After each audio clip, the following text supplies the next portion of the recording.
So a question I get a lot from a lot of you is how exactly do I balance work from personal, from YouTube and podcasts and whatnot?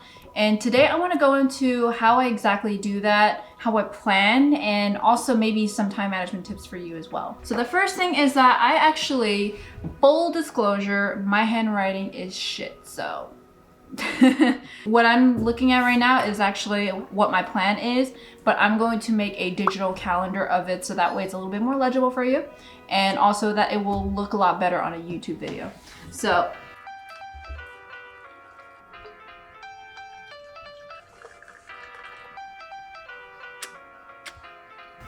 and the first thing I'll start with is that why is organization important? And actually when it comes to having so much on your plate, I think organization is so key. And a lot of people probably like, oh, but if you plan too much, you can't really plan for spontaneity, and like what happens if something goes out of plan.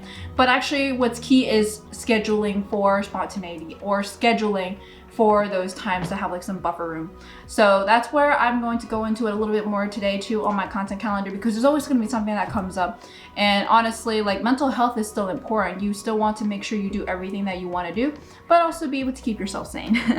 The reason why I like to organize is that you spend more time hustling and less time planning. So that way, all the things that you need to think about, you will just have to deal with it later on. But all the things that would usually need some busy work and also may even help you save some time should be done as soon as possible, so that way you can be more efficient. And I'll show you into how exactly I balance my 9-to-5 technology consulting job at Accenture with YouTube and podcasts and my personal life and even having cats and whatnot. I think I did a pretty good job. Honestly, I'm still trying to get my hands around like how exactly would it work if I'm on site. But thankfully, I'm just staying at home doing the same job normally, and I should be good. But first off, like work, and I'm gonna actually be transitioning over to my work laptop here. First off, actually, this is not just for work. I do this through even my personal accounts. Organize your emails. So I hate having emails in my inbox. It actually helps considerably to actually organize everything into folders. How I do that is like, number one, at least at work, I filter it based off of what exactly is it. Is it for client work? Then I have like specific folders for client work.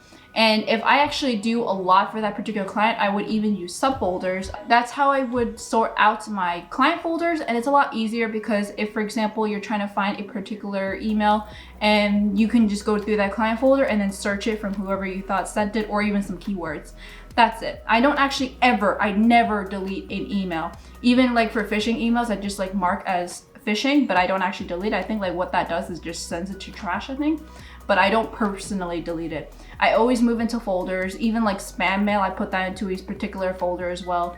In addition to that, for any like, let's say Accenture business, like that mass email blast that everyone gets from the entire company, I would put that in a particular folder. I would do a folder specifically for my office. So if there's any communication about the office, I would also put that in a specific folder. That also includes like all the ERGs, employee resource groups, that have emails out there that's saying like, here, we have this event or we have this announcement. They all go to that one folder too. So if I ever want to go find it, I know exactly where to go.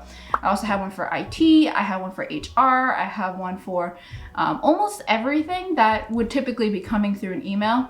I think like I also have a folder for external, so if anyone needs my email address for like, let's say a call or anything like that, during work hours, I would have that folder specifically for that.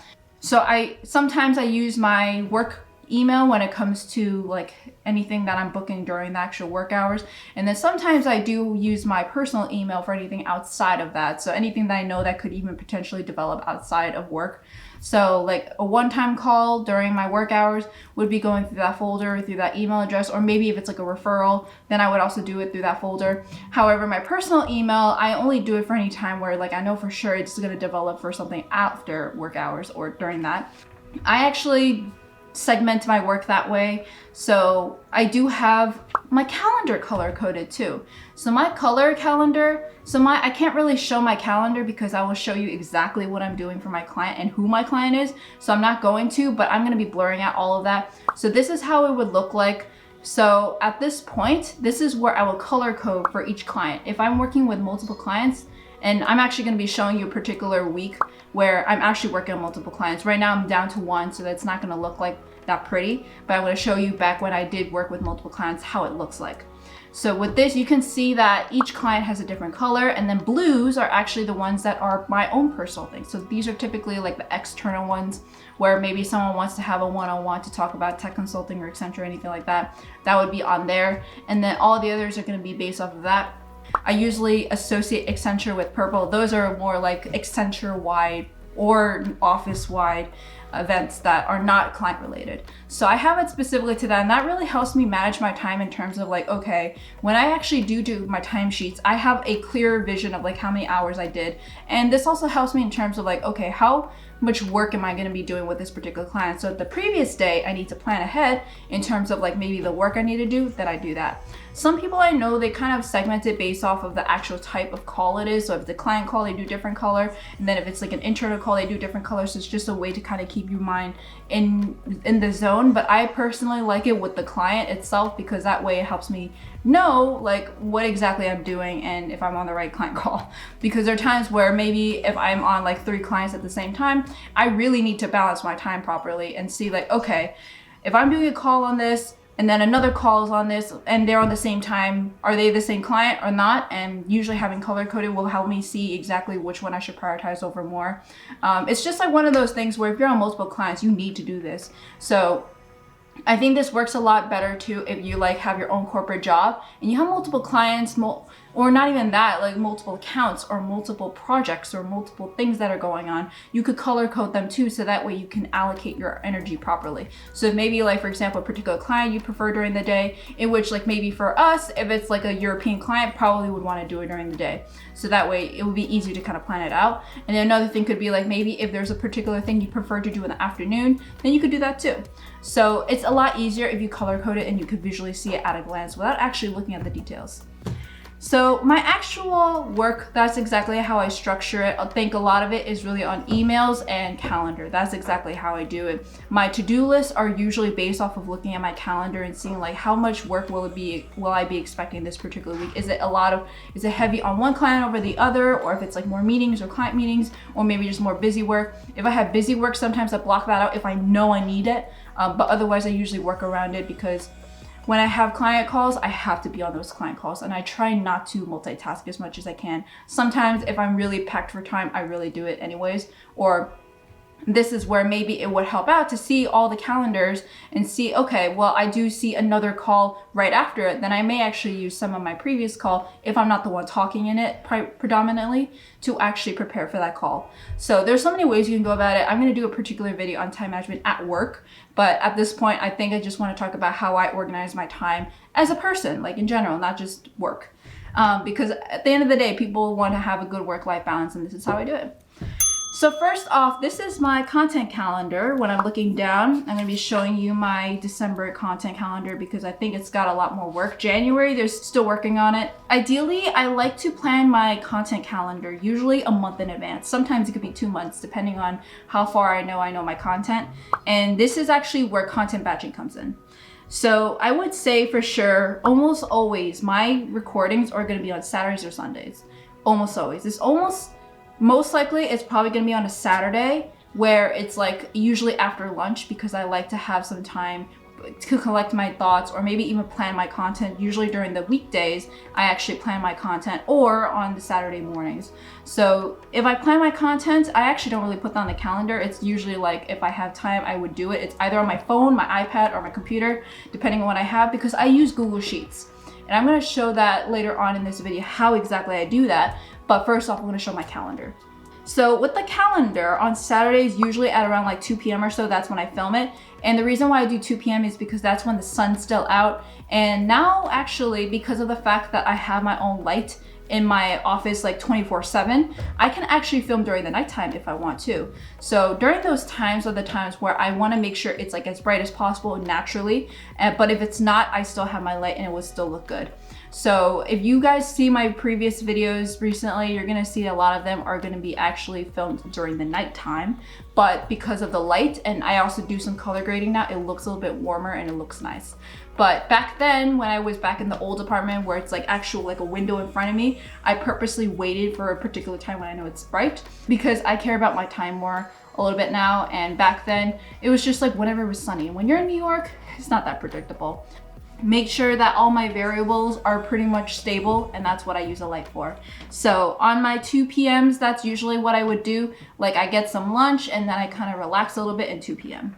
So that's where I would actually film sometimes 2, maybe 4 videos, depending on how I feel like it. It also depends on how mentally intensive it is. Sometimes I may actually want to split it up, but how I actually like to do it is every other week I want to film. However, there are going to be times where I need to do something where I need to kind of probably use my entire weekend, and that's why I'm showing my December one, because there's still actual holiday festivities on here where I'm not actually doing anything really. It was just like 1 or 2 days where I actually went outside to go meet up with friends at their place, but it was just to show how exactly what I work around it, because I'm not super stern on my calendar. I'm stern about my upload schedule, but I'm not stern about when I film it, because now I have a lot of time on my weekends because of the fact that I'm not going out. So again, this is something I'm trying to figure out, like how would I do this when it's not quarantined, but honestly I think I'm gonna still be doing it this way. So first off, my Saturday afternoons we're gonna be filming. So for example, I have it on Saturday on the 12th, and I also have it on the 19th. However, the one on the 19th actually got postponed because she was busy that day for my podcast interview for Jackie. So that actually got pushed to January. So that whole weekend, because my friend was back in New York, I couldn't really do anything. I'm not gonna drop everything. I'm not gonna just like continue filming and not hang out with my friend just because that's like the only weekend I can really hang out with her. So that's what I ended up doing. I pushed it towards Christmas Eve. So thankfully we have this day off because of Christmas Eve. So I actually did a lot of filming on Christmas Eve for that week of. If you look here, that's where I mostly filmed, was either on the first week of December or Christmas Eve. So those were only like 3 days of filming. And then for editing, I actually either did it during the day. So you're gonna see here on December 8th, 9th, and 10th, that was mostly editing for any of the videos I did. And then for ads interview, I edited on December 13th, where you're gonna see that on that.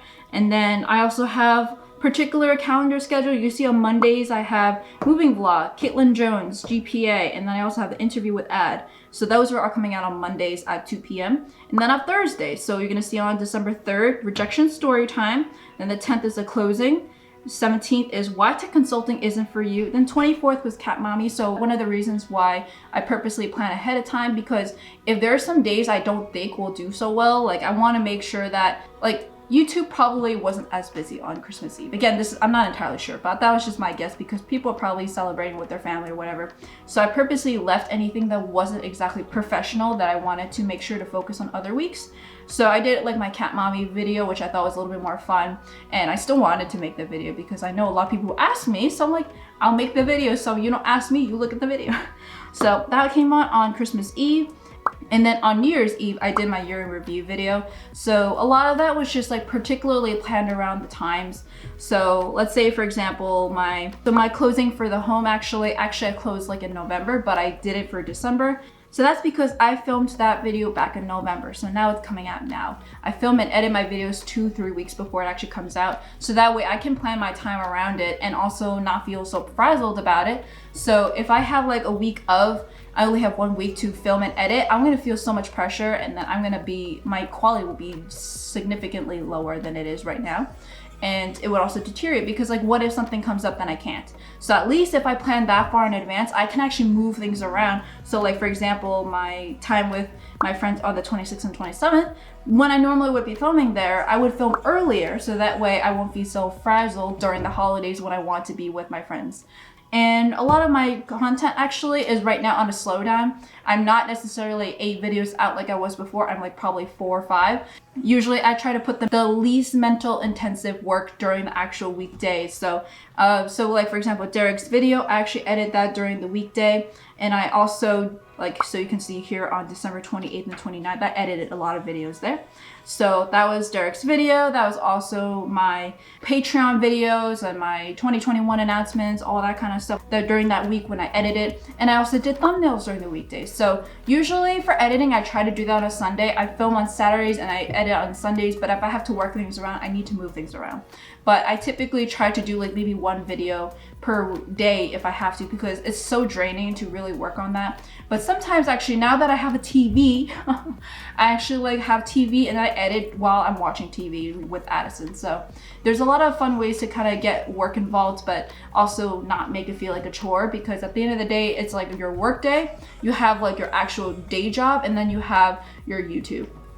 So the podcast, honestly, it's really just, I need to make sure that the podcast episode is filmed. So usually I work with the guest's schedule. That's the one that usually doesn't really fall under schedule, but they always are on weekends because it's better for the guests, better for me. And they can be like months in advance. So for example, like Jackie's interview is gonna be months in advance, but because it got pushed, it's actually gonna be the week of. So I'm gonna be pretty on go time on that, but I do have content just in case it doesn't meet that schedule. So after that, for the podcast though, I do need to get like thumbnails. So that way I have to actually ask the guests for their thumbnail, their headshots. So that takes some time. So I usually ask more and like well in advance, so that way I'm not just working on my schedule now, I'm working on their schedule too, and they get the opportunity to look at the video too, but in advance, like usually more than a week in advance. So I have to actually plan a lot more in advance than I normally would with other videos, because other videos is all in my discretion. These videos are focused on them, so they get to review it before I make any edits, and sometimes I actually do make edits, so I have to redo the entire editing process sometimes, but not that much because it's just usually tweaks. And then the actual episode comes out on a Tuesday. So my podcast episodes always come out on a Tuesday. So if I can't really schedule a time for an interview, I typically do that with my own, like either I work with Addison for like a little personal one, or I do it with my friends. Honestly, I really like the ones where I do it with my friends because it doesn't feel like I'm recording anything, but that's the point. You want it to be interesting and engrossing. So that's exactly how I do my content calendar when it comes to my YouTube videos and my podcast. My graphics actually are the ones that kind of on the back burner. Usually they're like when I'm relaxing and I'm just thinking about like what can I possibly do, and I open my app on Canva. So I use my mobile app for Canva, and I actually like just make my graphics there. So I usually have like a whole calendar or list of ideas of like what exactly I should talk about there. But lately I actually did make an Instagram poll in terms of what I should be doing on my Instagram, and a lot of people want tech consulting content. So actually stick around for that. I may actually be changing my Instagram content for that reason. So lastly, I'm going to be talking about how exactly I plan my videos and my ideas, because there's so many, but like how do you do that if you're trying to content batch and also trying to plan in advance? So I actually do keep this spreadsheet. So I have it based off of like what I want from each platform: Instagram, YouTube, podcast.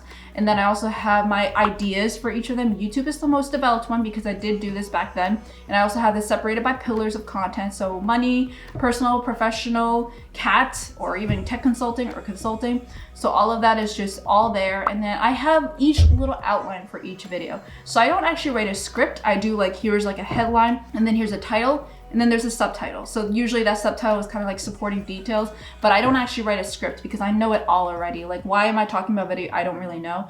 I personally want to focus on my personal experiences or what I do know, but if it's something I don't know, I'm just not going to do a video, or I'm just going to invite someone for an interview. So that's kind of why I do podcast episodes with tech professionals or anyone in consulting, because I think that's a good way to kind of at least talk about it without me actually talking for them. So that way they can be the expert because that's their life, and and then my subscribers also get the benefit of actually learning about it by me asking informed questions of like how it be in consulting or technology or even being a woman. So that's exactly how I plan everything. Let me know if there's anything that you want me to go in depth. I can talk about more how I plan for work because I think that's a little bit more interesting. Again, it will be a little bit more confidential because I can't show you everything about my clients, but I can show you how I do it. So my time management is really just, you need to plan in advance if you know for sure you're going to be planning for something that's more social, more personal. So that way you don't have to sacrifice time for them because you have work to do. If you plan in advance, stick to it. I put on my calendar, everything is on my calendar. Like, even though I'm showing my content calendar, this is exactly how my calendar looks like. It shows it by the time, shows exactly what I'm filming that time. The titles are going to be long, but it's there. So it's really just like put on the calendar. You're going to feel a lot more committed to do that. And a lot of times it's really just You can work around everything else, but if you are strict on this, you are gonna make it like it's your job. So they treat it like it's your job, and if it's not your job and it's like more of a hobby, you can still do that, so that way you can build discipline, build routine. So I think I heard somewhere that it takes 21 days to build a habit, so I'm also a big believer on that too. So if it takes 21 days to build a habit, do it, and then that way it feels more natural, and then it will feel like it will make you feel like you're guilty not doing it. But also make sure to schedule for some fun time. Like, that's exactly how I do it too. You'll be a lot better planning for your work, planning for your side hustles, and then also planning for yourself. So thank you guys so much, and see you guys next time. I know it's a very different video, but I think this would help you guys. Thank you. Bye.